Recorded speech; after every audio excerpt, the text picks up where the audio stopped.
Salam sejahtera buat kita sekalian, baik Anda di tempat ini secara onsite dan mereka yang hadir secara online di rumah masing-masing. Saya percaya kasih Tuhan adalah bersama dengan kita semua. Katakan amin. Puji Tuhan, kita akan membaca firman Tuhan. Mari kita buka sama-sama dalam Mazmur pasal yang ke-103. Mazmur 103 kita akan membaca mulai ayat yang pertama.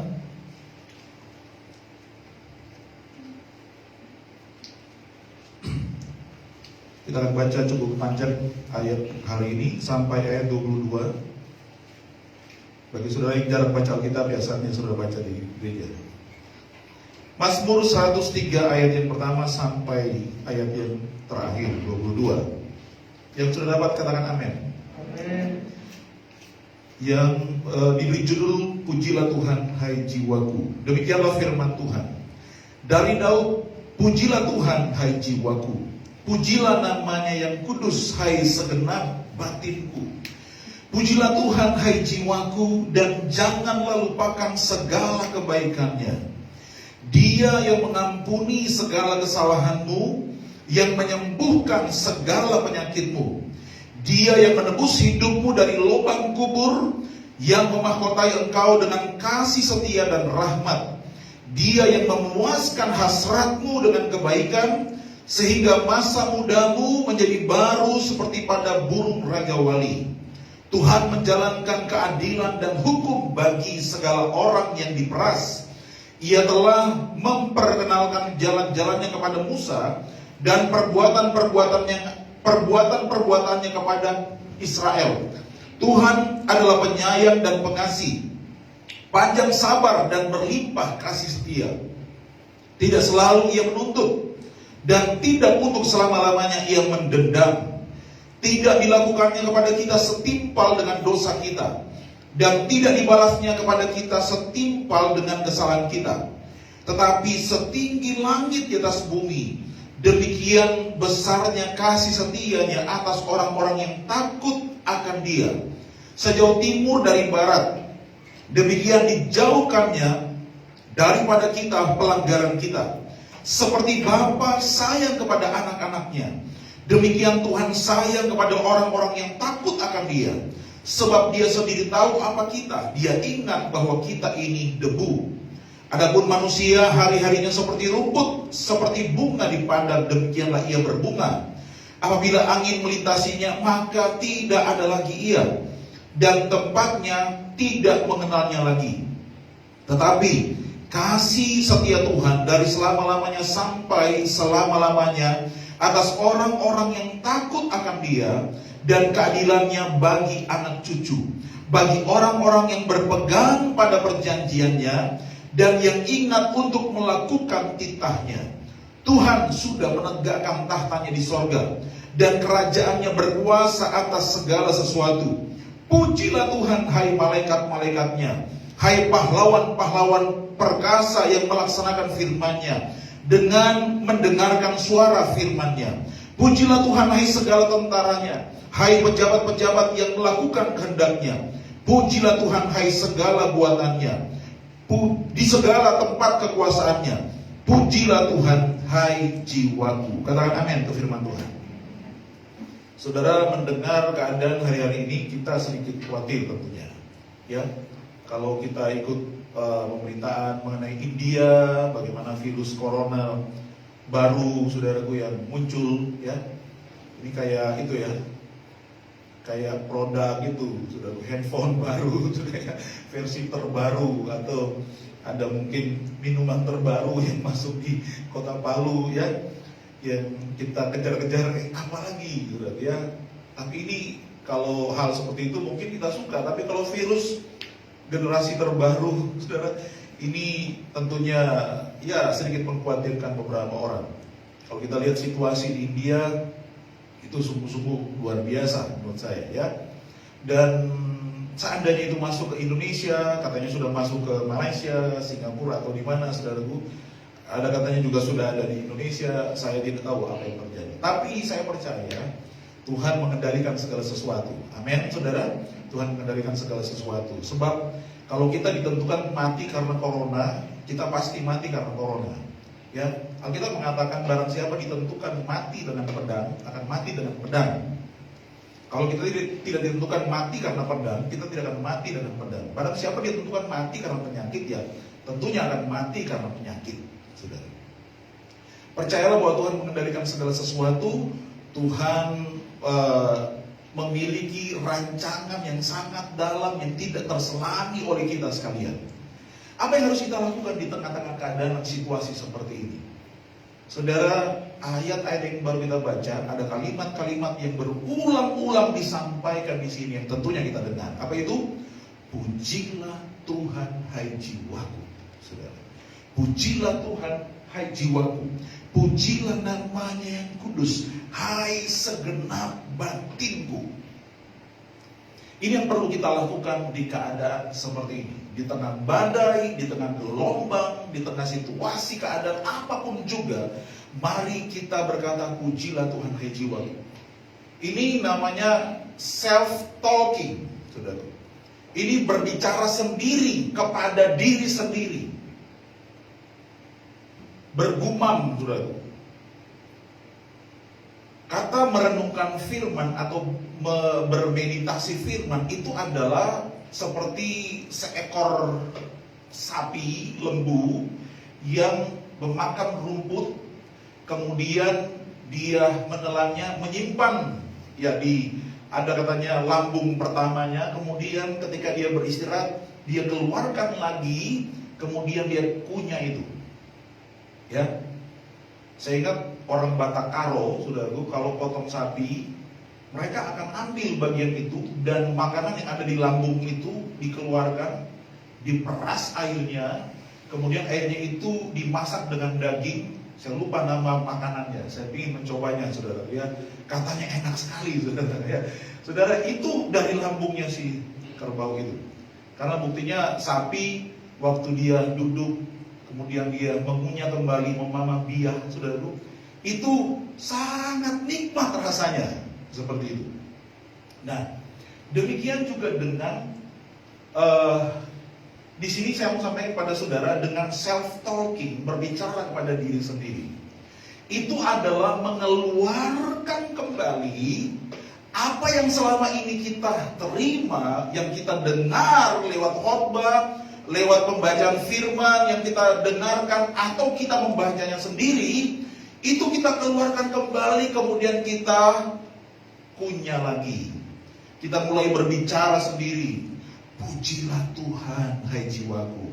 Daud, penulis kitab ini tidak mengatakan ini kepada orang lain. Dia memang menuliskan lagu ini untuk dilakukan, saudara, oleh banyak orang. Tetapi ini adalah sebuah pesan bagi setiap orang. Lagu ini lahir dari self-talking, dari orang berbicara. Daud berbicara kepada dirinya sendiri, memotivasi dirinya sendiri. Situasi sekitar kita tidak akan memotivasi kita. Situasi di sekitar kita justru akan melemahkan kita. Kalau saudara banyak melihat berita, banyak menonton, membaca berita atau menontonnya, saudaraku, pasti itu akan mengintimidasi kita. Dan memang, saudaraku, berita-berita memang banyak yang mungkin di blow up, saudaraku, karena memang harga jualnya lebih tinggi, ratingnya lebih tinggi. Kalau berita itu menggemparkan, menakutkan, mengkhawatirkan, itu yang itu. Firman Tuhan berkata, pada hari-hari terakhir kita akan mendengarkan kabar-kabar tentang peperangan, rumor tentang peperangan, mendengar kabar, kata firman Tuhan dalam Matius pasal 24. Artinya, saudaraku, berita-berita itu akan kita dengar tentang kekacauan, tentang peperangan, tentang sakit penyakit, tentang wabah, dan ya media memanfaatkan seringkali, walaupun itu mungkin benar terjadi, tapi mereka sedikit angkat lagi supaya bisa terjual beritanya. Dan itu menakutkan bagi jiwa kita. Dalam keadaan seperti ini, setiap orang yang percaya kepada Tuhan harus mulai berbicara kepada dirinya sendiri, bukan memperkatakan kembali apa yang dikatakan oleh berita-berita tersebut kepada diri kita. Tapi kita mulai mengambil setiap firman yang pernah kita baca, Yang pernah kita dengar seperti seekor sapi yang memamah dia keluarkan lagi rumput-rumput hijau yang pernah dia makan, rumput yang sehat yang pernah dia makan, dia keluarkan lagi dari lambung pertamanya itu. Kemudian dia kunyah kembali. Dia seakan-akan berbicara kembali, menikmati kembali apa yang sebelumnya ia makan. Seperti itu. Karena itu saya mendorong Bapak Ibu sekalian, ya, semua kita yang di tempat ini maupun yang ada di rumah, mari kita memiliki kerinduan selalu atau mendisiplin juga diri kita dengan kerinduan, tapi juga dengan sebuah disiplin karena kita harus berusaha melakukannya, yaitu membaca firman Tuhan setiap hari secara teratur, ya, secara teratur. Artinya apa? Artinya upayakan dalam sepanjang hidupmu engkau bisa membaca Alkitab dari Kejadian sampai kitab Wahyu secara keseluruhan. Itu seperti seekor sapi yang makan. Dia makan semuanya, apa yang ada di sekitarnya. Dia mencari semua yang hijau dan dia mau menikmati apa yang diberikan Tuhan kepadanya. Sesudah itu simpan di dalam hati kita. Kemudian keluarkan sedikit untuk kita renungkan hari itu. Besok keluarkan lagi, kita renungkan hari itu. Saudara, tiap pagi baca Alkitab sebanyak mungkin. Tidak semua kita bisa ingat, tidak semua kita bisa serap, tetapi minimal ada 1-2 kalimat, 1-2 ayat, 1-2 perkataan yang kita renungkan sedalam mungkin. Kita self-talking kembali, memperkatakan itu bagi diri kita sendiri. Seperti itu. Itu pasti akan menjadi obat yang manjur, yang akan menguatkan kita semua. Katakan amin. Di tengah keadaan seperti ini, jadilah seperti Raja Daud. Dia memotivasi dirinya. Hei jiwaku, pujilah Tuhan. Bagaimana caranya jiwanya bisa memuji Tuhan? Bagaimana caranya dia bisa mendorong jiwanya untuk memuji Tuhan? Perhatikan di sini baik-baik. Dalam ayat yang kedua, pujilah Tuhan hai jiwaku, dan janganlah lupakan segala kebaikannya. Ini, saudara. Jadi Daud bisa memuji Tuhan dan memotivasi dirinya berbicara kepada diri sendiri untuk memuji Tuhan. Itu kenapa? Karena dia tahu bahwa di dalam dirinya ada sesuatu, ada firman yang tersimpan, dan dia mendorong jiwanya, pikirannya sendiri untuk mengingat itu kembali. Ingat, jangan lupa kepada segala kebaikan Tuhan, kepada segala firman yang disampaikan, kepada semua hal yang telah terjadi atas kehidupanmu, keluargamu, bahkan atas kehidupan umat-umat Tuhan seperti yang tercatat dalam firman Tuhan. Karena itu dalam ayat yang ke-6 dikatakan begini, Tuhan menjalankan keadilan dan hukum bagi segala orang yang diperas. Ia telah memperkenalkan jalan-jalannya kepada Musa, perbuatan-perbuatannya kepada orang Israel. Ini yang diingat kembali oleh Raja Daud, bahwa ketika bangsa Israel ada di Mesir, mereka diperas, mereka ditindas, mereka dianiaya, mereka diperbudak. Tetapi Tuhan telah memilih Musa, menunjukkan jalan atau rancangannya kepada Musa, dan menunjukkan perbuatannya kepada semua orang Israel. Dan Tuhan oleh karena kebaikannya melepaskan mereka dari belenggu para pemeras mereka. Saudara, ingat semua hal yang pernah Tuhan lakukan. Saudara perlu banyak merenungkan firman. Karena itu Alkitab kita ini berisi banyak sekali cerita, ya. Banyak sekali cerita, mulai dari kitab Kejadian, Keluaran, Imamat, itu banyak data-data yang ditulis itu. Imamat, kemudian Bilangan, Ulangan, itu semua cerita, ya. Yosua, itu cerita semua. Hakim-hakim, waduh, lebih banyak lagi cerita di situ. Rut, semua cerita. 1 Samuel, 2 Samuel, itu cerita semuanya. 1 Raja-Raja, 2 Raja-Raja, itu cerita semuanya. 1 Tawarik, 2 Tawarik, itu cerita yang mirip dengan 1 Raja-Raja, 2 Raja-Raja.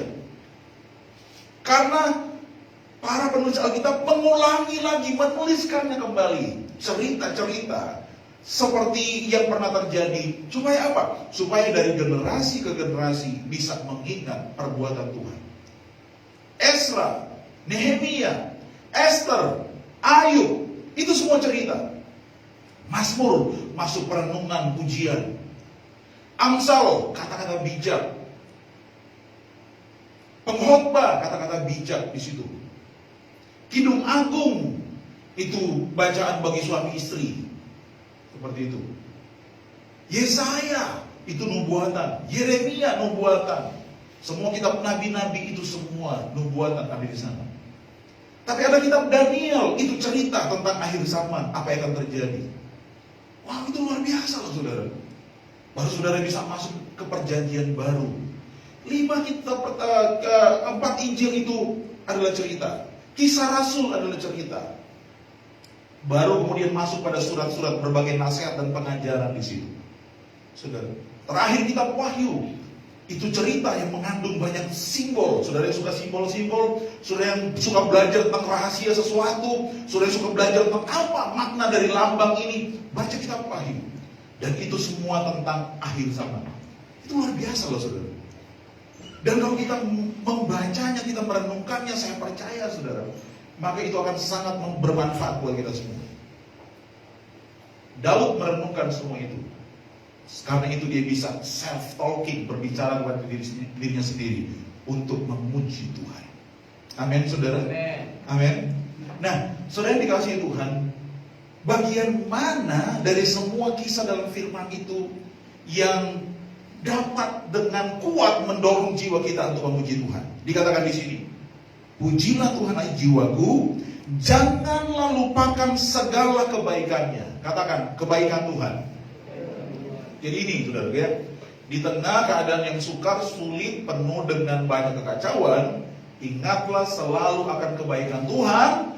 Kemudian perkatakan itu kembali buat dirimu sendiri. Ya, di tengah keadaan yang kacau, di tengah keadaan yang sukar, di tengah keadaan yang sulit, di tengah keadaan di mana kita dibombardir dengan berbagai berita yang mengkhawatirkan, menakutkan, apa yang harus kita lakukan? Kita harus mengingat kembali kebaikan Tuhan yang tertulis di dalam Alkitab. Kita harus membaca semuanya dan kita merenungkannya, mengambil bagian-bagian yang penting untuk kita setiap hari. Ingatlah akan segala kebaikan Tuhan buat kita semua. Katakan amin.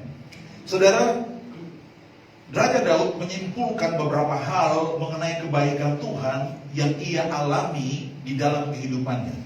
Mari kita lihat itu dalam beberapa ayat selanjutnya. Dikatakan di sini ayat yang ketiga, Dia yang mengampuni segala kesalahanmu, yang menyembuhkan segala penyakitmu.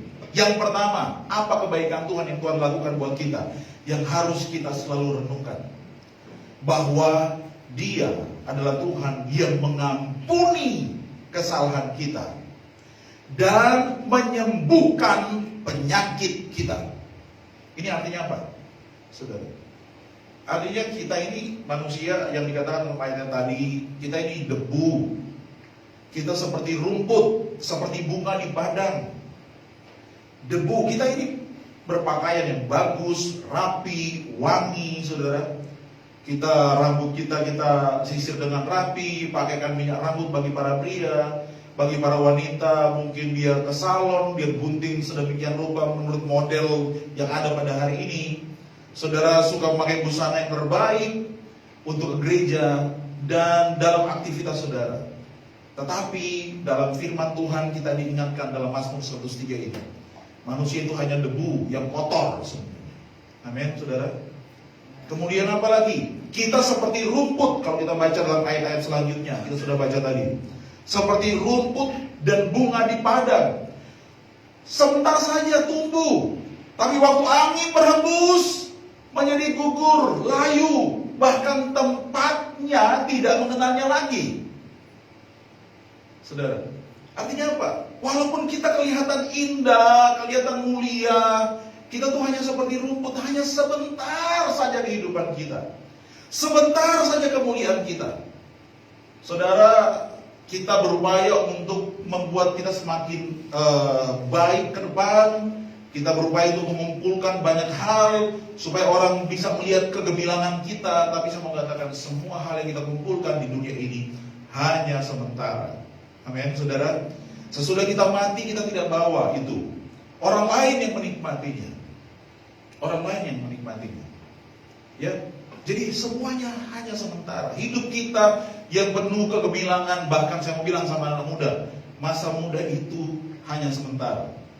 Ya, kemarin saya jalan dengan Gracia di motor. Gracia, dia kan sudah mulai remaja, ya, mulai lihat-lihat kiri kanan, lihat-lihat juga ada cowok yang dia suka, sudah seperti itu. Saya bilang, Gracia, nikmati dulu masa kanak-kanakmu. Masa kanak-kanak itu cuma sementara, tidak lama, ya, nikmati aja dulu, itu, ya. Orang muda, nikmati dulu bagaimana masa mudamu, saat-saat dimana kau harus belajar banyak, harus itu, nikmati dulu, ya, seperti itu. Jangan itu ya, jangan terlalu cepat ya menjadi dewasa, saudara. Artinya kita nikmati prosesnya dalam kehidupan kita. Amin, saudara. Amen. Seperti itu. Karena hidup ini hanya sementara. Namun yang paling utama adalah di masa hidup yang sementara ini, kita harus berusaha untuk, kita harus selalu menyadari bahwa selain hidup kita ini singkat sementara, kita ini cuma debu. Ya, debu. Dari debu kau diambil, engkau juga akan kembali kepada debu. Seperti itu. Ingatlah penciptamu di masa mudamu ini. Ingatlah kebaikannya. Sebab debu ini harus diangkat, harus mengalami pemulihan supaya dia bisa mengalami kemuliaan. Caranya gimana? Tuhan mengampuni kesalahan debu ini. Saudara, ingat bahwa Dia yang mengampuni kesalahan kita. Bahkan bukan hanya itu, akibat dari kesalahan kita, Dia juga selesaikan. Dia menyembuhkan penyakit kita. Katakan amin. Saudara, virus corona di mana-mana, saya mau katakan Tuhan sanggup menjaga saudara, memulihkan dan menyembuhkan saudara. Katakan amin. Saudara mungkin berkata, bohong kata itu pendeta hamba Tuhan itu, Pastor Raditya Polohan itu juga meninggal karena COVID kok bisa. Dia kurang berdoa apa, kurang pelayanan apa, kenapa dia meninggal begini? Kenapa dia mati gara-gara penyakit? Saudara, saya mau katakan pada saudara, dia bukan mati karena penyakit. Karena dia mati karena ditentukan Tuhan untuk mati pada hari itu, pada waktu itu. Amin. Saya percaya orang yang di dalam Tuhan, Tuhan punya rencana yang besar untuk kehidupannya. Justru setiap orang yang mati dalam Tuhan, dia sudah sembuh. Saudara, tahu tidak? Mereka semua yang mati di dalam Tuhan, mereka sedang menikmati kesehatan yang paling sempurna. Di mana? Di tempat, di sorga. Amin. Di mana Tuhan berada. Saudara. Sebab Alkitab mengatakan di sana tidak ada air mata, di sana tidak ada lagi kedukaan, di sana tidak ada sakit penyakit. Semuanya sempurna. Karena itu, saudara perhatikan baik-baik. Ingatlah akan kebaikan Tuhan. Ingat kepada Tuhan dan puji Dia karena kebaikannya. Di hari waktu yang singkat ini, kita memang debu, kita memang kotor, kita memang jatuh dalam dosa, kita lemah. Tetapi ada Tuhan yang telah mengambil kita, mengangkat kita, mengampuni dosa kita, saudaraku. Sehingga kita bisa menikmati kemuliaan bersama dengan Dia. Bahkan Dia berjanji, semua penyakitmu yang kau alami dalam dunia ini akan disembuhkan oleh Tuhan. Amin. Mungkin bukan di dunia ini kau sembuh. Kesembuhan di dunia ini itu sementara. Hari ini kau alami mujizat dan kau sembuh, suatu waktu nanti kau pasti mati juga. Karena keadaan kita, tubuh jasmani kita akan makin merosot setiap hari. Ya, Tuhan Yesus bisa menyembuhkan saudara. Tapi coba saudara baca Alkitab. Semua orang yang disembuhkan dari sakit kusta, yang disembuhkan dari kelumpuhan, bahkan yang dibangkitkan dari antara orang mati. Pertanyaan saya, mereka masih sehat sekarang? Yang di Alkitab maksudnya. Masih ada mereka sekarang masih sehat? So mati semua bro. Kalau Anda, saudaraku, Saya mau undang orang di gereja sini mau berkhotbah di sini atau bersaksi kepada saudara. Saya mau undang Lazarus yang pernah bangkit dari orang mati itu bersaksi kepada saudara. Tapi sayang, Lazarus mati. Artinya apa? Saudara, kita berdoa untuk kesembuhan sekalipun. Kalau Tuhan tentukan kita sudah mau mati sudah. Saudara, tapi kita harus selalu ingat, Dia berjanji, Dia tidak pernah berdusta dengan janjinya, bahwa Dia menyembuhkan segala penyakit kita. Artinya apa? Waktu kita mati, kita menikmati kesembuhan, kita menikmati kesehatan yang paling sempurna. Amin. Yang penting di waktu yang singkat ini kau selalu memuji Tuhan, mengingat kebaikannya. Sebaliknya, orang yang tidak memuji Tuhan, tidak mendapatkan rahmat, mengalami rahmat dari Tuhan karena pengampunan, dia tidak akan pernah mengalami kesembuhan abadi. Justru dia mengalami kematian yang kedua. Katakan kematian yang kedua. Mati pertama ya mati seperti biasa semua orang. Ada yang kena COVID, ada yang ditabrak, ada yang begini, ada yang begini, ada yang begini, ada yang sakit flu, ada yang sakit kurap, kandas, panuan, sudah mati sudah ya. Tetapi saya mengatakan pada saudara, bagaimanapun cara matinya, yang penting apa? Yang penting kita mau kemana kita tahu, ya. Kita mau hidup sampai selama-lamanya atau mengalami kematian yang kedua. Itu sangat-sangat mengerikan. Alkitab mengatakan begini, di sana apinya tidak pernah padam. Kedua, ulatnya tidak pernah mati. Saudara, coba saudara bayangkan, ya, api dan ulat dipakai Tuhan untuk menggerogoti tubuh-tubuh orang yang mati di luar Tuhan. Dan api itu tidak pernah padam. Saudara pakai pemadam kebakaran, gak mungkin mati api neraka. Saudara, pakai membasmi ulat, gak mungkin mati ulat-ulat yang menggerogoti tubuh orang-orang yang mati di luar Tuhan. Dan saya mau katakan kepada saudara, di neraka semua rasa sakit itu akan sangat-sangat terasa, karena tidak ada obat anti sakit di sana. Tuhan sudah mengizinkan semua itu terjadi, karena di masa hidup manusia yang hanya debu, yang hanya singkat waktunya, mereka tidak pernah datang kepada Tuhan dan menerima pengampunan dari Tuhan, sehingga mereka tidak pernah mengalami kesembuhan. Saudara, kemudian yang berikutnya, apa yang diperbuat oleh Tuhan? Dia menebus hidupmu dari apa? Dari lubang kubur yang memangkotai engkau dengan kasih setia dan rahmat. Perhatikan, Tuhan menebus kita. Dia membayar dengan darahnya yang mahal dari lubang kubur. Saudara, lubang kubur itu tempatnya orang yang mati di luar Tuhan. Saudara, perhatikan di sini baik-baik. Lubang kubur itu tempat orang yang mati di luar Tuhan. Kata lain, di lubang kubur ini adalah alam maut, tempat di mana orang menunggu kedatangan Tuhan. Mereka mengalami penyiksaan di sana. Sampai pada hari penghakiman, mereka kemudian akan berhadapan dengan tahta putih dan diadili dan dibuang ke lautan api. Saudara tahu, di alam maut itu ada kompartemen-kompartemennya, saudara. Belum lautan api, belum. Masih tempat penyiksaan, tempat penderitaan, tempat penuh kengerian, dan tempat penyesalan sampai selama-lamanya. Itu namanya lubang kubur. Dan firman Tuhan berkata, kabar baik buat saya dan saudara, Tuhan menebus setiap anak-anaknya dari lubang kubur. Karena janji Tuhan itu begini, waktu trompet dibunyikan, maka orang yang mati di dalam Tuhan akan bangkit. Amin. Saudara, kubur-kubur akan terbuka dan orang yang mati di dalam Tuhan akan bangkit. Kematian hanya memisahkan kita dari tubuh. Jiwa kita pergi kepada Tuhan dan tubuh kita kembali kepada debu. Tetapi waktu kebangkitan dari antara orang mati, apa yang terjadi? Kita akan bersatu kembali dengan tubuh kita, tapi tubuh yang sudah diperbaharui oleh Tuhan. Amin. Saya percaya wajah saudara, wajah saya pasti akan tetap sama waktu hari kebangkitan itu. Ya, saudara tuh saudara mau berdoa, Tuhan semoga wajah saya mirip Leonardo DiCaprio. Saudara, nanti tidak ada lagi yang kenal kamu. Siapa? Kristo. Leonardo kau. Tidak, Kristo saya. Leonardo. Wajahmu siapa suruh, saudara ya. Saudara dikasih Tuhan pasti bangkit dengan tubuh, tapi lebih mulia daripada tubuh ini. Amin, saudara. Coba saudara lihat kiri kanan saudaraku. Nah, cukup mulia. Ya, lebih mulia lagi sudah waktu kita bangkit dari antara orang mati. Katakan amin. Amin. Dia menebus kita dari lubang kubur dan memahkotai kita dengan apa di situ? Memahkotai kita dengan kasih setia dan rahmat. Wow, saudaraku. Dia memahkotai kita. Ada kemuliaan yang akan kita terima pada waktu Tuhan Yesus datang kembali. Katakan amin. Tapi saya mengatakan, itu sudah kita mulai terima sekarang.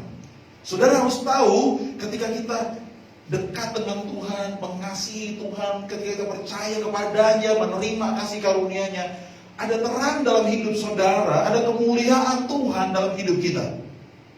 Mata kita mungkin tidak melihatnya, tapi di dunia roh, saudaraku, pasti saudara kelihatan bercahaya. Ada kemuliaan Tuhan menyertai saudara. Amin. Iblis tidak dengan mudah bisa menghancurkan hidup saudara, bisa menyentuh saudara, karena ada kemuliaan Tuhan bersama saudara, dan ada pagar berapi di sekeliling saudara. Di mana ayatnya? Saudara bisa baca dalam kitab Ayub. Waktu iblis menghadap Tuhan, dan Tuhan berkata, "Iblis, dari mana kamu?" "Oh, saya berkeliling-keliling di seluruh muka bumi." Tuhan tanya sama iblis, "Iblis, karena lihat kita pakai hamba Ayub." "Oh iya, dia sangat luar biasa dia." Kemudian iblis bilang begini, "Ya bagaimana dia tidak mau hebat? Tuhan taruh pagar sekelilingnya. Coba Tuhan angkat pagarnya. Pasti dia akan menyangkal Tuhan."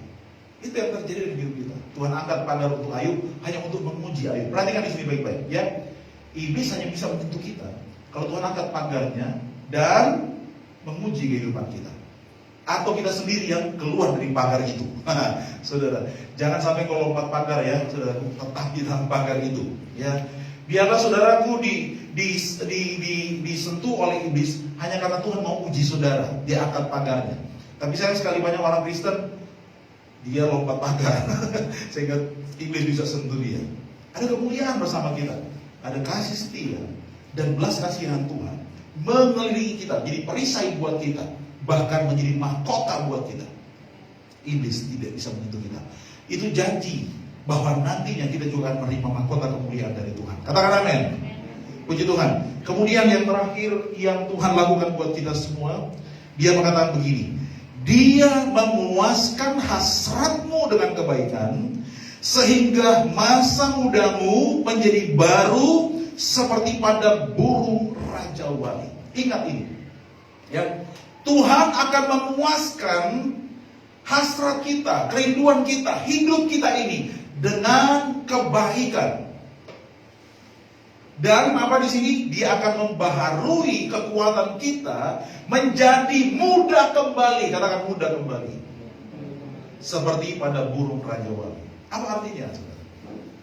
Usia kita, ya, rentang waktu yang kita lewati, itu akan membuat kadang-kadang kita menjadi menurun kekuatan kita.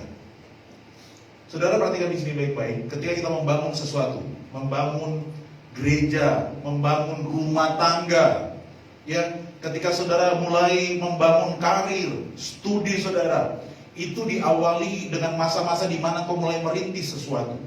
Itu masa paling menggairahkan bagi saudara, ya. Itu masa di mana saudara mulai menanjak, saudara mulai merintis, kemudian mulai menghadapi tantangan-tantangan, saudara punya cukup kekuatan untuk bangun itu. Tapi ada saatnya saudara sampai ke puncak, di mana saudara sudah dewasa di situ, sudah wah semuanya sudah tersedia. Hati-hati, setiap orang yang ada di puncak gunung, apa yang akan terjadi? Dia pasti akan turun lagi.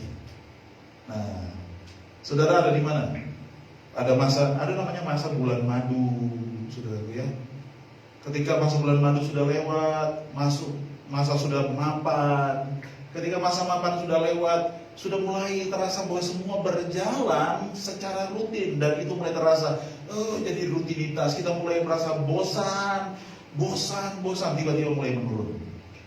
Saudara, mulai menurun. Kita perlu menjaga ini. Bagi saudara yang baru menikah, hati-hati. Ada masa-masa di mana cinta sudah tidak terasa lagi. Tapi keputusan untuk mencintai itu harus terus ada. Saudara ya. Tapi kayaknya tidak terasa lagi. Kita mengatakan I love you sudah tidak lagi pakai perasaan, tapi pakai saya harus mengatakannya, saudara ya. Karena Ya, yang pacaran, ya jangan kasih habis masa manismu di masa pacaran, ya. Karena itu masa pacaran itu jangan terlalu, ya itu, ya. Saudara harus menyediakan itu untuk masa-masa di mana engkau akan menghadapi banyak kesulitan dalam hubungan kalian, saudara. Jadi ada masa-masa di mana kita sudah mapan, kita sudah bisa menjalankan semuanya, maka apa yang terjadi? Mulai rutinitas terjadi, dan ini akan membunuh perasaan-perasaan kita seringkali. Kita mulai terpola dengan keadaan kita. Kita bicara I love you bukan karena dari perasaan kita lagi, tetapi karena sudah biasa melakukannya. Sama seperti kita menyanyi. Sama seperti orang yang ikut Yesus. Waktu bertobat pertama kali, wah cinta Tuhan, baru duduk saya nangis. Tuhan terima kasih, saya bisa ada di gereja ini Tuhan. Tapi lama-kelamaan apa yang terjadi? Saudara menyanyi hanya karena sudah hafal lagunya. Ini sangat-sangat berbahaya. Gereja pun begitu, saudara. Pelayan pun begitu. Dan pertama kali membangun, pertama kali melayani, wow bersemangat. Semua DJ leader, wow bersemangat sekali. Sekarang gimana? Ya, mulai bosan. Kayaknya kita perlu. Saya ingat Joy bilang, Kak, kita bikin pelatihan bagaimana supaya DJ itu bisa lebih menarik lagi. Haleluya, saudara ya. Ditaruhlah bumbu-bumbu di situ. Tapi kuncinya sebenarnya bukan di situ. Saudara harus berharap kepada Tuhan, berharap kepada kebaikannya. Sebab hanya kebaikan Tuhan yang bisa memuaskan hasrat saudara. Saudara, amin. Dan membaharui engkau menjadi muda kembali, menjadi produktif kembali, menjadi bersemangat kembali seperti pada burung Raja Wali. Burung Raja Wali adalah burung yang usianya bisa sampai mencapai 100 tahun lebih, saudara. Dan ada sebuah siklus di mana burung Raja Wali akan merontokkan semua bulunya, bahkan kukunya, bahkan paruhnya. Kemudian tumbuh lagi bulu yang baru, kuku yang baru, paruh yang baru. Dan sangat luar biasa. Burung Raja Wali itu akan kembali memiliki kekuatan baru seperti Raja Wali yang masih muda. Dan Alkitab mengatakan, kebaikan Tuhan yang bisa membuat semua itu terjadi. Katakan amin. Karena itu saudara yang dikasihi Tuhan, selalu katakan pada jiwamu, pujilah Tuhan, ingatlah segala kebaikannya. Tapi kalau hal ini belum terjadi, belum kau alami, katakan pada Tuhan, katakan pada jiwamu, pujilah Tuhan, ingatlah akan segala janjinya. Ya saudara. Jadi untuk semua yang telah engkau alami, engkau harus berkata, ingatlah segala kebaikan yang kau telah alami dalam hidupmu. Tapi untuk hal yang belum engkau alami, katakan, jiwaku, ingatlah akan semua janji Tuhan bagi dirimu. Maka engkau akan bisa memuliakan Tuhan, memuji Tuhan. Saudara, muliakan Tuhan, pujilah Tuhan, maka dia akan membaharui kekuatan saudara. Saya percaya, itu pasti terjadi. Dan saya melihat dari semua kebaikan Tuhan ini, saya melihat pekerjaan dari Bapa, Putra, dan Roh Kudus itu terjadi di sini. Alkitab mengatakan, Dia mengasihi kita seperti Bapa sayang kepada anaknya. Amin. Saudara perhatikan, Bapa mengasihi kita. Tapi Alkitab juga mengatakan, Ia mengampuni kesalahan kita dan menebus kita dari lubang kubur. Siapa yang melakukannya? Ia menyembuhkan sakit kita, memahkotai kita dengan rahmat, dengan kasih setia. Siapa yang melakukannya? Yesus. Yesus dengan darahnya menebus kita, mengampuni kita, menyembuhkan sakit kita. Dan Yesus berkata, aku akan datang kembali, dan aku akan membawa kamu ke tempat di mana aku berada. Dan kita mengatakan, engkau akan memerintah bersama-sama dengan aku. Kita adalah imamat yang rajani, imam-imam, bangsa imam, dan juga adalah bangsa raja. Kita akan dimahkotai, bermahkota bersama dengan siapa? Dengan Yesus. Amin, saudara. Tapi siapa yang membaharui kekuatan kita? Roh Kudus. Saudara, Roh Kudus menguatkan, membaharui kita. Kuncinya di mana supaya kita bisa mengalami semua itu? Renungkan semua kebaikan Tuhan ini. Timbulkan itu, munculkan dari hati saudara. Ekspresikan itu dalam pujian saudara. Katakan, pujilah Tuhan hai jiwaku. Ingatlah segala kebaikan Tuhan. Ingatlah segala janji Tuhan bagi hidupmu. Mungkin saudara sedang mengalami banyak pergumulan hari ini. Ada yang mungkin sakit di rumah, Mungkin di sini saudara juga sedang bergumul dengan sakit penyakit keluargamu atau apa. Mungkin bukan tubuhmu yang sakit, tapi mungkin ekonomimu sakit, keuanganmu sakit, pekerjaanmu sakit, studimu lagi sakit, dan semua lagi sakit. Hubunganmu, rumah tanggamu lagi sakit. Saudara, self-talking, pujilah Tuhan, hai jiwaku, katakan kepada dirimu sendiri. Amin, saudara. Pujilah Tuhan, sebab Dia menebus kita, Dia mengampuni kita. Kau lagi bergumul dengan dosamu, Tuhan mengampuni dan Tuhan menyembuhkanmu. Engkau lagi bergumul dengan masa depanmu, perhatikan baik-baik. Apapun yang telah mati, Tuhan sanggup bangkitkan, sebab Dia akan mengangkat kita dari lubang kubur, memangkotai kita dengan karunia, dengan rahmat, dengan kasih setianya. Saudara mungkin lagi lemah sekarang, tidak bergairah untuk melakukan sesuatu. Saudara sedang mengalami masa-masa di mana saya katakan, saudara sedang melewati semua hanya rutinitas, dan itu membunuh kegairahan saudara. Saya mau katakan pada saudara, datang kepada Tuhan. Roh Kudus berjanji, Dia akan membaharui kekuatan saya dan saudara. Amin. Dia akan membaharui kekuatan kita menjadi baru seperti pada burung raja wali. Ingat kebaikan Tuhan, berharap kepada kasih setia Tuhan. Setiap pagi, setiap hari, seperti yang saya pernah sampaikan khotbah di sini, tinggal di dalam kasih Tuhan. Amin. Ingat segala kebaikan. Tapi kita tidak akan benar-benar tinggal dalam kasih Tuhan kalau kita juga tidak tinggal di dalam firman-Nya. Baca Alkitab setiap hari dan tinggal di dalam doa. Berdoalah setiap hari. Saya menemukan ada seorang hamba Tuhan, ini terakhir sebuah kesaksian pada saudara. Hamba Tuhan ini bernama George Muller. George Muller ini terkenal, dia orang Jerman, kemudian dia membuka sebuah pelayanan di Inggris. Itu tahun 1800-an atau 1900-an, 1800-an. Saudara dikasih Tuhan, dia pertama dia itu sangat-sangat nakal, anak muda yang nakal, tapi Tuhan panggil dia. Dia membangun panti asuhan yang sangat-sangat besar di Inggris, saudara.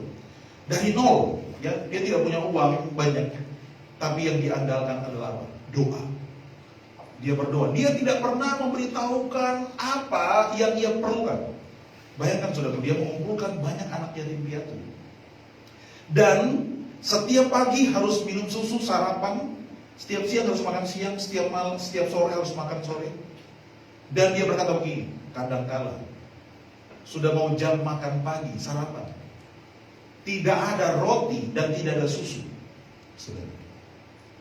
Tapi dia tetap bersuka cita. Dia tidak memberitahukan pada siapa-siapa. Dia hanya berlutut di pagi hari dan berdoa. Kemudian dia kumpul anak-anak di meja. Dia sediakan semua piring, cangkir untuk susu, piring untuk roti, ada garpu di situ, ada pisau di situ untuk memotong roti. Kemudian dia berkata, anak-anak, mari kita berdoa. Tuhan Yesus, berkati kami pagi ini. Kami mau menikmati sarapan yang enak. Tiba-tiba berbunyi ketukan pintu. Tok, tok, tok, tok, tok. Pak Jos, buka pintunya. Dia buka. Ada apa? Aduh, dari tadi malam saya tidak bisa tidur, Pak. Jam 2 saya bangun. Tuhan suruh saya bikin roti. Saudara, saya bayangkan ya. Tuhan suruh saya bikin roti, tukang roti ini. Tuhan suruh bawa di sini. Saudara, tiba-tiba ada seorang lagi bilang, tukang susu datang. Pak Jos, itu apa gerobak susu saya itu nggak bisa jalan di depan. Saudara, Tuhan kasih berhenti gerobak susunya. Hanya untuk apa? Supaya susu itu pindah ke panti asuhan tersebut. Apa kuncinya? George Muller berkata, saya belajar berdoa setiap hari. Dia berkata begini, pada awal waktu dia mau belajar bangun berdoa baca firman, yang dilakukan adalah begini. Dia berlipat lutut kemudian dia berdoa. Setengah jam pertama masih kacau, kosongan balik pikirannya. Kemudian dia bergumul untuk masuk lebih dalam, kemudian dia mulai berdoa. Wah, tembus. Tapi tiap hari waktu dia lakukan itu jadi beban yang begitu berat buat dia. Dia berkata, Tuhan, bagaimana caranya supaya saya bisa berdoa? Lalu Tuhan berkata begini, George, kamu harus berbahagia dulu, baru kamu bisa menyampaikan sesuatu kepada Tuhan. Caranya gimana? Beri makan jiwamu setiap pagi dulu, supaya kamu senang, kamu nikmati itu dulu. Caranya gimana? Baca firman setiap hari secara rutin, kemudian renungkan beberapa bagian di situ. Merenungkan itu artinya dibaca lagi, diresapi. diurapi kembali, diperkatakan, saudaraku, sampai itu benar-benar meresap kepada jiwamu. Engkau harus berbahagia dulu. Jangan baca firman untuk pelayanan, jangan. Baca firman untuk jiwamu. Baca Alkitab untuk jiwamu dulu. Gitu.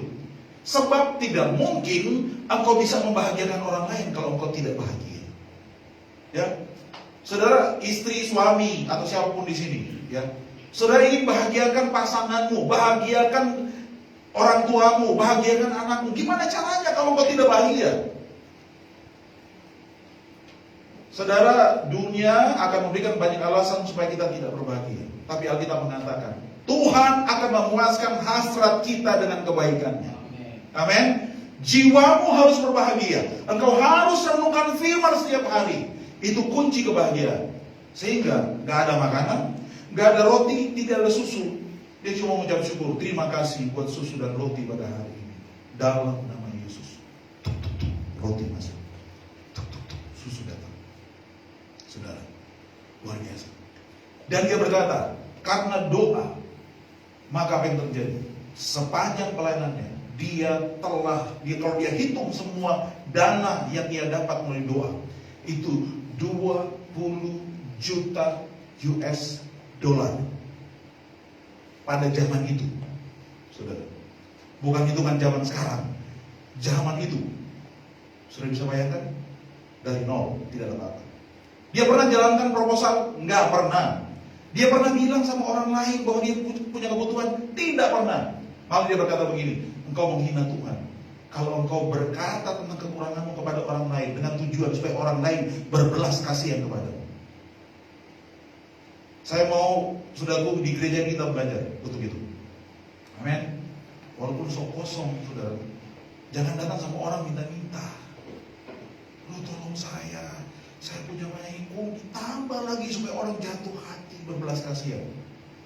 Saudara, ingat selalu, kita akan menghormati Tuhan kalau semua kekhawatiran kita lipat lutut, kita berseru kepada Tuhan, kita berkata, Tuhan, hanya Engkau yang tahu. Hanya Engkau yang tahu kekurangan saya. Dan saya mohon Engkau cukupkan apa yang saya perlukan. Dan kalau Engkau bergantung pada Tuhan sepenuhnya, Engkau sangat menghormati Tuhan. Amin, saudara. Amin. Orang mau bangun gereja, ya. Kita bisa bilang sama saudara, kita harus memiliki kekuatan ini, doa. Jangan harap proposal sana, proposal sini, orang hebat sana, orang hebat ini. Tidak ada orang yang akan bantu kita kalau orang tidak digerakkan oleh Tuhan. Amin, saudara. Yang perlu kita lakukan adalah berdoa. Tidak perlu minta-minta sana sini, tidak perlu, saudara. Kita harus kuat dalam doa karena kita mau bangun rumah Tuhan, bukan rumah kita. Rumah untuk menghormati Tuhan. Amin, saudara. Amin, saudara. Lakukan ini. Dan kalau kau bahagia, engkau bisa membahagiakan orang lain. Saudara cuma punya sesuatu yang kecil, saudara. Di rumah, kau bisa bahagiakan suamimu hanya dengan secangkir kopi manis di pagi hari, saudara. Ya, mungkin hanya itu di situ. Hanya gula 3 nama sendok ini Tuhan. Tapi Tuhan, terima kasih Tuhan. Saya berbahagia pagi ini karena saya baca firman. Saya buat kopi kebahagiaan untuk suami saya. Suami masih masih marah-marah gara-gara hari ini kemarin bos marah saya. Saudara, Pak, kopi. Saudara, tidak bisa di itu, saudara. Nanti begini, kita melayani dengan kasih itu nyata loh, saudara. Keluar dari diri kita, itu berdampak kepada orang lain. Amin. Amin, saudara. Tepuk tangan bagi Tuhan Yesus. Tutup mata saudara, kita berdoa bersama-sama. Terima kasih Tuhan. Renungkan kebenaran yang baru saja saya sampaikan kepada saudara. Di tengah badai, katakan kepada jiwa, pujilah Tuhan, hai jiwa. Saudara mulai self-talking seperti yang saya katakan tadi. Namun bagaimana kau bisa mengatakan itu kalau kau tidak pernah merenungkan kebaikan Tuhan? Baca Alkitab setiap hari. Baca secara teratur. Beberapa orang telah belajar baca Alkitab dengan mengikuti renungan-renungan. Mungkin di gadget saudara ada aplikasi renungan. Saudara mungkin ikut renungan, beberapa renungan di sosial media. Tapi saya mau sampaikan kepada saudara, melangkah lebih maju lagi, selangkah lebih maju lagi. Mulai belajar untuk baca dari Alkitab sendiri. Baca teratur dari kitab Kejadian sampai kitab Wahyu setiap hari. Baca beberapa pasal, saudara. Minimal saudara kalau sudah membaca 4-5 pasal satu hari, mungkin satu tahun untuk bisa menyelesaikan semua isi Alkitab ini. Ya, baca setiap hari secara teratur. Lakukan itu. Saya mendorong anak saya untuk melakukannya. Kadang-kadang Gracia berkata kepada saya, Pak, Papa sudah baca sampai di mana? Saya sudah sampai di sini, Pak. Wah, saya sampai kaget. Anak-anak kecil bisa merenungkan sedalam itu, saudara. Karena mereka baca. Saya mengatakan pada bapak-bapak, ibu-ibu di tempat ini, ya, saudara, saya bersyukur beberapa orang, saya tahu saudara merenungkan firman Tuhan setiap hari lewat renungan-renungan. Saudara seringkali memposting beberapa ayat yang saudara kutip dari renungan-renungan yang saudara baca. Namun saya mengatakan, maju selangkah lebih dalam lagi. Ada kue yang utuh di hadapan saudara, ada makanan yang utuh di hadapan saudara, Alkitabmu. Baca secara teratur setiap hari. Ya, saudara tidak perlu memahami dulu semuanya. Kita tidak akan mungkin memahami 100% semuanya. Tapi beberapa ayat yang berkesan, itu yang renungkan. Minta kepada Roh Kudus ajar saya. Roh Kudus ajar saya. Puaskan jiwa saya. Saudara harus berbahagia sebelum saudara pergi kerja. Saudara harus berbahagia sebelum saudara melayani di gereja. Saudara harus mengalami kebahagiaan, harus dipuaskan dulu. Saudara, itu kunci keberhasilan saudara. Saudara sedang menjalani hubungan dengan seseorang. Saudara rindu supaya orang itu bahagia. Tidak akan mungkin terjadi sebelum kau sendiri berbahagia. Kau harus memberi makan jiwamu setiap hari, supaya kau bisa berkata pada jiwamu, pujilah Tuhan jiwaku. Bukankah kau telah makan pagi ini? Kau telah makan kebaikan Tuhan. Tuhan telah memuaskan engkau. Sekarang pujilah Dia. Pujilah Dia di tengah badai ini. Siapa orang bisa puji Tuhan di tengah badai gelombang kesengsaraan dan di pekerjaannya, di tengah-tengah tugasnya? Adalah orang yang makan firman tiap hari, yang menyimpan itu, yang memuaskan jiwanya dengan kebaikan Tuhan yang Tuhan berikan setiap hari. Haleluya, haleluya. Saudara yang mau melakukannya, mari saudara pagi hari ini, saudara buat komitmen untuk merenungkan firman, memberi makan jiwamu setiap hari. Haleluya, terima kasih Tuhan. Sungguh indah Kau Tuhan, sungguh indah Kau. Oh, Dia begitu indah buat kita. Penuh kasih dan sayang, Kau tempat penghiburan bagi setiap hati yang terluka. Sungguh indah Kau Tuhan, sungguh indah Kau Tuhan.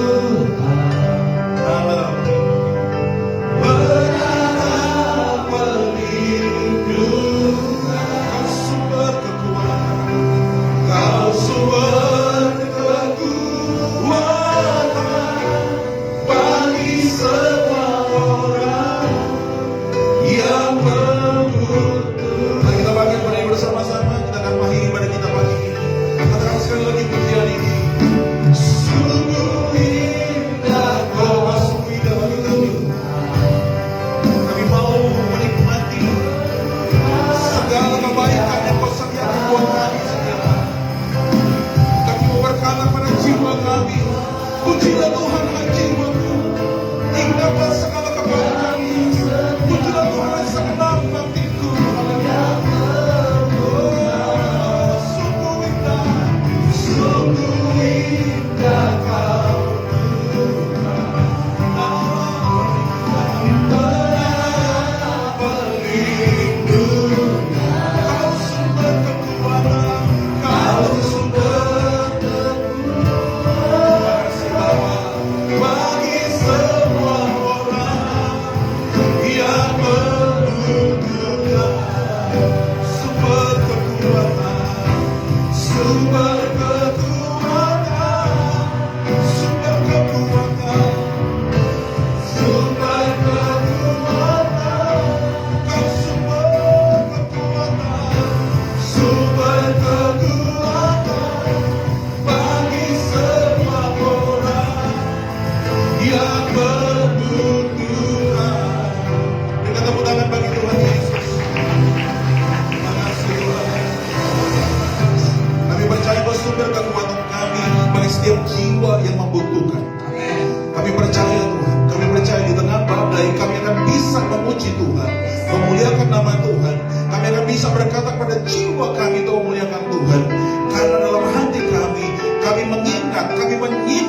semua kebaikan Tuhan yang kami baca, yang kami renungkan, yang kami dengarkan setiap hari.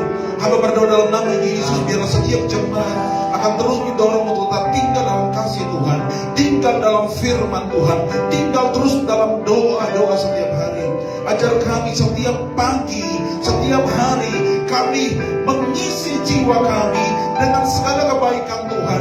Puaskan jiwa kami ya Roh Kudus dengan kebaikan-Mu. Ajar kami Roh Kudus dengan firman-Mu, supaya jiwa kami berbahagia, jiwa kami penuh dengan sukacita, supaya kami siap melayani orang lain, kami siap melakukan pekerjaan kami, dan kami tahu itu tidak akan membosankan, sebab Engkau membaharui kekuatan kami seperti pada burung Raja Wali Tuhan. Kami dibaharui, kami dipermudah kembali ya Tuhan.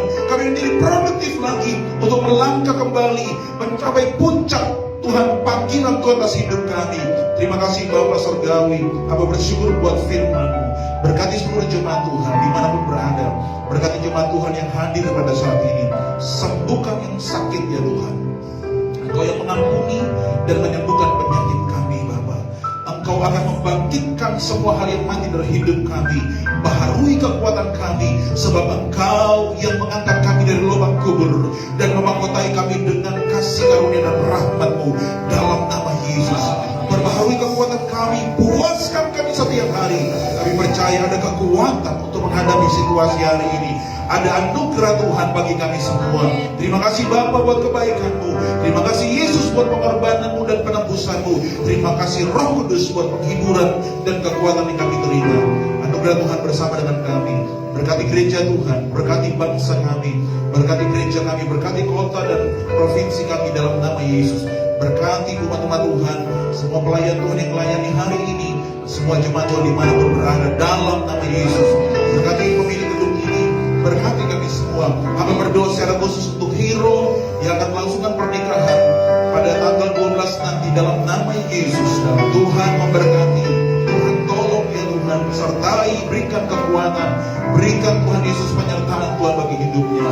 Kami bersyukur kepadamu, Mayogi Santosa yang sedang melakukan perawatan di Jakarta, kami berdoa dalam nama Yesus, Tuhan pulihkan dan sembuhkan. Mari saudara angkat tangan saudara, terima berkat Tuhan. Terima kasih Bapak. Kami akan pulang ke rumah kami masing-masing. Kami mau pulang dengan menerima anugerah berkat Tuhan. Tuhan memberkati engkau dan melindungi engkau. Tuhan menyinari engkau dengan wajahnya dan memberikan engkau kasih karunia. Tuhan menghadapkan wajahnya kepadamu, memberikan engkau damai sejahtera.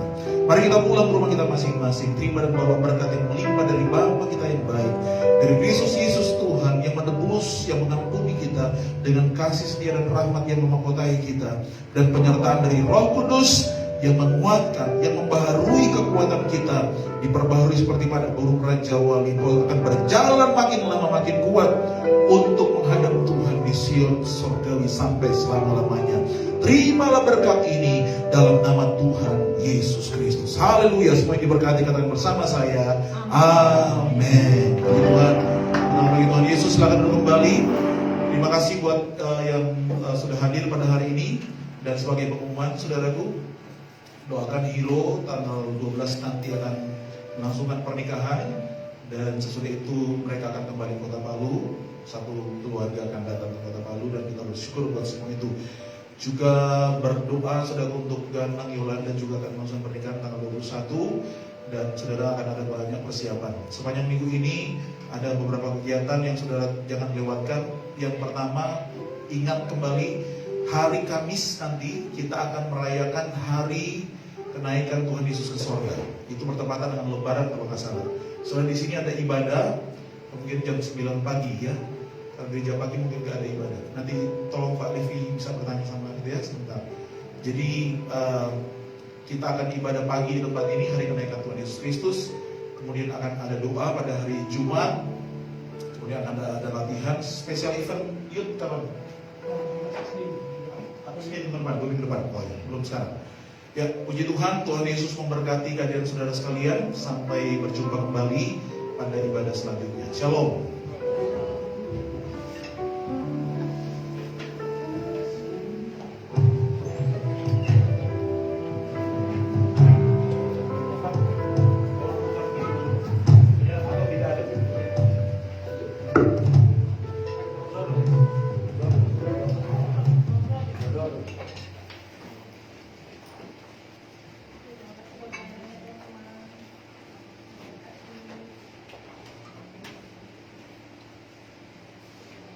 Apa? Ya, apa namanya? Ikaw ba na? Gato